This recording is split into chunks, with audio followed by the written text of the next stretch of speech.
गए 50। में से ज्यादा होते हैं वैसे। सारे कॉमन करा दिए थे। इसमें से 5 को छूट गया मैंने। Right there IUPAC name. आपने IUPAC ट्राई करना है कि आप क्या सोच पा रहे हो। अगर रूल्स के अकॉर्डिंग लिखते तो क्या लिखते? मुझे तो सारा कुछ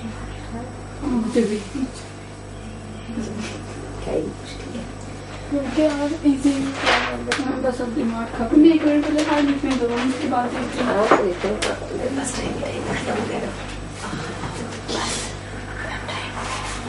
छुट्टी करो मैम।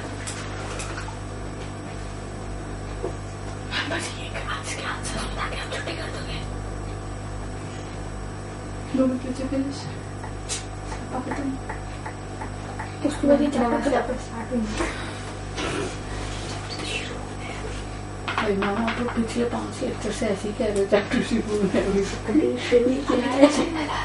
क्या है ये? हाँ जी बेटा।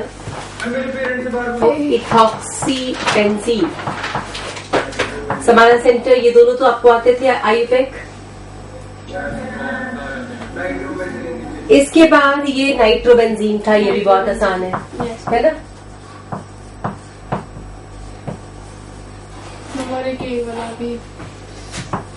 ये मैं अंडरलाइन कर रही हूँ, IUPAC है। ये भी बड़ा आसान था क्योंकि इसमें फंक्शनल ग्रुप चेन के ऊपर चला गया था। इस और बेंजीन को तो आपने वैसे भी फिनाइल ही बनाना है, तो 3 phenyl butane 2 own. 3 phenyl butane 2 own. इसमें कोई डाउट तो नहीं है? तो 4 तो आपके ठीक हो गए, है ना? वो भी एस्टर भी है वहाँ पे, इससे पीछे। ये कंपाउंड ये भी बड़ा आसान था। ये प्रोपेनो 3 कार्बन का कीटोन है ना? ये देखो जरा, 3 कार्बन का कीटोन है और उस पर फिनाइल लगा हुआ है। तो आप कहते हैं फिनाइल 1 फिनाइल प्रोपेनॉन। यहाँ प्रोपेनॉन 1 ओन कह दो, चलो क्या करते हैं, ठीक है? ये भी आपको IUPAC आता था। इसमें इस पे कीटोन है और ये 2 बेंजीन है, तो आप इसको 1 कार्बन के कीटोन को क्या कहते हैं? मिथेनॉन। और 2 बेंजीन लगे तो क्या बनता? Diphenyl methanol. डाइफिनाइल मिथेनॉन। इसमें भी IUPAC में तो कोई नहीं था, डाउट नहीं था। ओके ये भी आसान था। फिनाइल इथेनॉल है, कोई डाउट इसमें? 1 भी लिखेंगे ना? 1 लिखो ना लिखो एक ही बात है, अंडरस्टूड। ये बेटा एमाइड था, ये भी मुश्किल नहीं था। N फिनाइल, N पे फिनाइल लगा हुआ था, इथेन अमाइड। ये भी आसान ही था, तो मुश्किल तो ये भी नहीं था।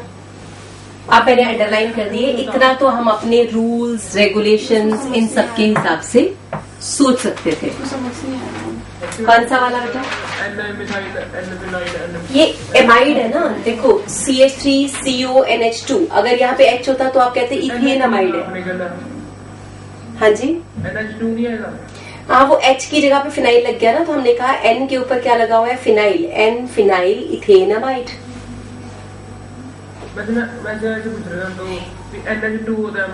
नहीं, H का तो कोई नाम नहीं लिखते ना, हाइड्रोजन की वजह से किसी का नाम नहीं बदलता। नाम तो कार्बन और नाइट्रोजन और ऑक्सीजन की वजह से चल रहा है। H तो कम हो जाए ज्यादा हो जाए इससे कोई फर्क नहीं पड़ रहा था, तो एक H को हटा के आपने फिनाइल लगा दिया। हाँ जी, लिख सकते हैं वहाँ पर? कहाँ पे क्या लिख? NH2 लिख दोगे तो फिर ये बेंजीन नहीं लग पाएगा, बॉन्डिंग खत्म है ना? ओके बेटा, नाउ इट इज। अब इस कंपाउंड पे आते हैं। अगर इसका IUPAC नेम लिखता तो बेटा लिख सकते थे आप भी। बताओ, ये एस्टर नहीं है? एस्टर, हाँ। मिथाइल, ये मिथाइल मिथेनोएट है। 1 पे 2 हाइड्रोक्सी बेंजीन लगा, फिनाइल लगा हुआ है, देख सकते थे आप। तो आप लिखते, मेरे हिसाब से आप लिखते 1 पे है 2 hydroxy phenyl, bracket closed, it is methanoate, वो पहले स्टार्टिंग से मिठाई लेते और सबसे पहले मिथाइल। बोलो जी, अब तो आपको तो IUPAC आता था।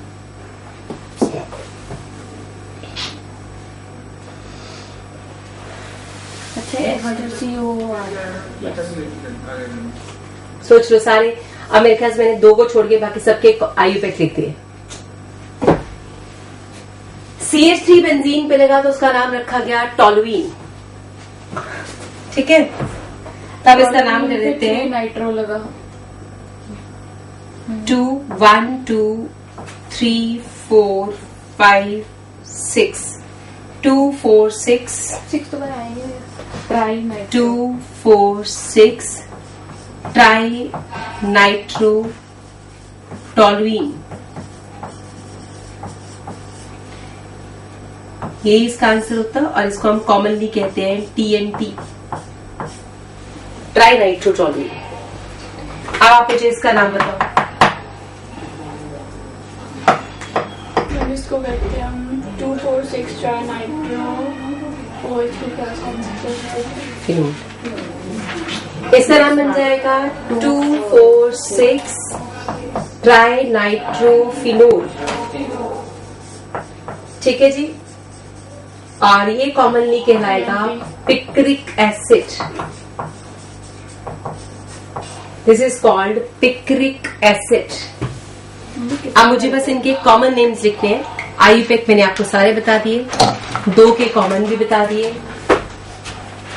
इसको तो कोई कॉमन नेम नहीं है, इसका कॉमन नेम है एसिटिनालाइड। This is commonly named as acetinolide. This is called acetophenone. Acetophenone. This is called benzophenone. Benzophenone.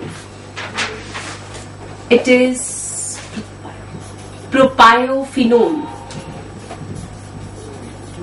Propiophenone. This is called anisole. This is called phenitol.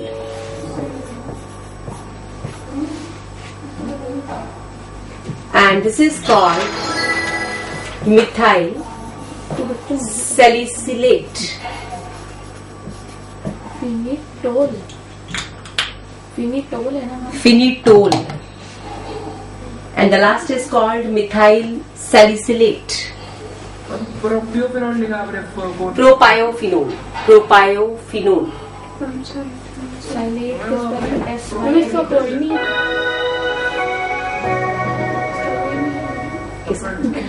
इसका कोई, जिनके साथ नहीं लिखा उनके कोई कॉमन नेम्स नहीं है। वैसे मैंने सबके साथ लिखी दी है।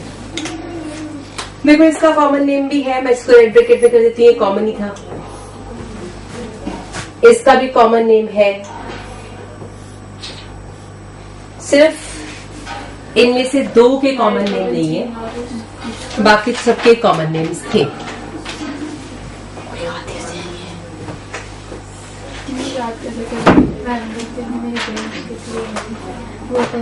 अभी आपने कोई चिंता नहीं करनी, कोई याद नहीं करना, कोई टेंशन नहीं लेनी। रीड एक बार जरूर करते। ठीक है, अभी हम इनके कॉमन नेम्स की तरफ बहुत ज्यादा स्ट्रेस नहीं देंगे।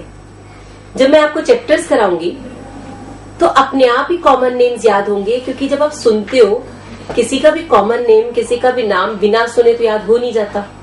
तो इसलिए जब आप क्लास में टॉलुइन सुनोगे तो अपने आप समझ आएगा बेंजीन के ऊपर मिथाइल।